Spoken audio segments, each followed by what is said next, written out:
Hello, my name is Elena Cannon, and I'm with the Solutions team here at Esri. Today, I'm going to demonstrate a common workflow using our as-built editing and analysis solution for gas utilities. Before we begin, make sure you have downloaded and added all the correct tools to your map. For directions, visit our website at solutions.arcgis.com and search for the as-built editing and analysis solution. One common gas editing task is to add new service connections. In this example, I need to add services to a recently completed project in a new subdivision. I'll begin by starting an edit session. From the Create Features window, I select a 1¼ inch plastic service line and begin to lay out each new service.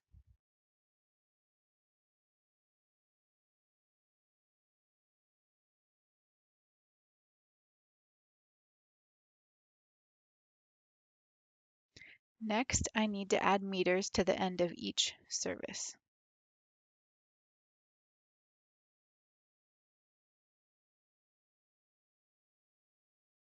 Finally, I need to add excess flow valves on each of the new services.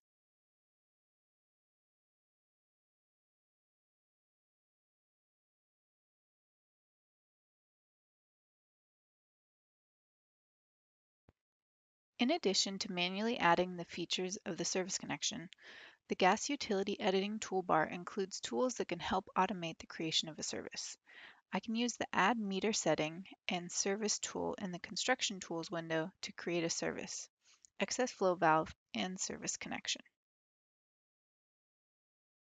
To begin, I will place a meter on the map and then click through the provided templates to select the service type, in this case, a 1¼ inch plastic PE, and a T from the non-controllable fitting template. When I click OK, I now have the meter setting, service, fitting, and excess flow valve created all at once. Now I will review the attribute information for the newly created services. I begin by selecting all the service lines and associated devices. Next, I need to update the in-service date, but I want to apply this to all service lines in one step. I select the top level of the service lines and update the attributes. Now you can see the in-service date has been applied to each individual service. Next, I select the excess flow valves and notice that the in-service date also needs to be updated.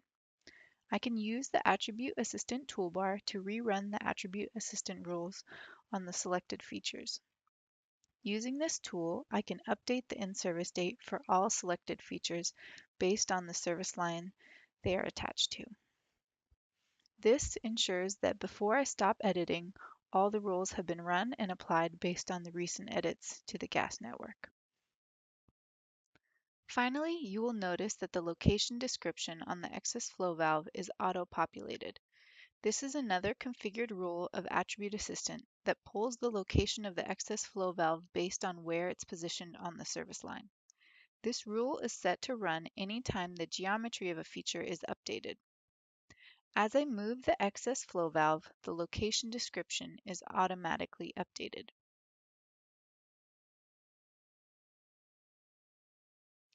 To wrap up my work, I trace the network to ensure everything I've added is properly connected.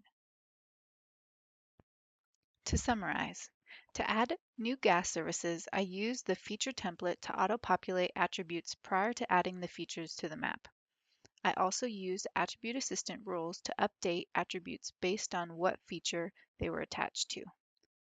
Finally, I used the core editing tools to update and adjust the features as needed.